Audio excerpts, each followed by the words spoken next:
سبحان جلیلов ҳастам ва субҳи ватан шурӯъ мешавад. мо нигоҳи нав аз пахши махсус дар шаҳри Душанбе дар пойтахти кишвар. Не мо ҷанҷол накарда будем. Мо ин аз муҳаббат ба касб ё ин аз маоши ками радио? занакҷон гӯш кушо дара. аммо шӯхии шумо аз шӯхии масалан аз вазъият берун шудан фарқ мекунад. шӯхии шумо намаки як чизи талаботи худи радио ва биёед кӯшиш кунем ки имрӯзро аз дирӯз беҳтар кунем. сезан хуб бошад. ташаккур.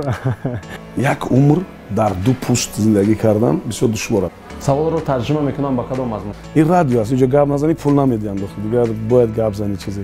фақат воқеӣ ҷавоб биёед. албатта истироҳат. агар баъзе элементҳои варзиша дошта бошад. гуфтам ин хушномани ман ҳастам, кампир мара ҳичи нағз надид.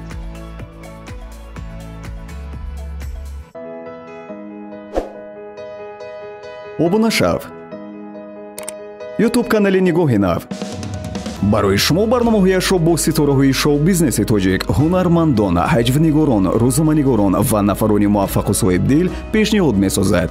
мусоҳиба бо формати нав, фактҳои нав, саволҳои ғайриоддӣ, ҳолатҳои хандаовар, ҳазл, шартҳои ҷолиб бо ситорагон ва дигар навгониҳо дар лоиҳаи нигоҳи нав. ба канали мо обуна шав, аз зиндагии нафарони муваффақ бархурдор бош.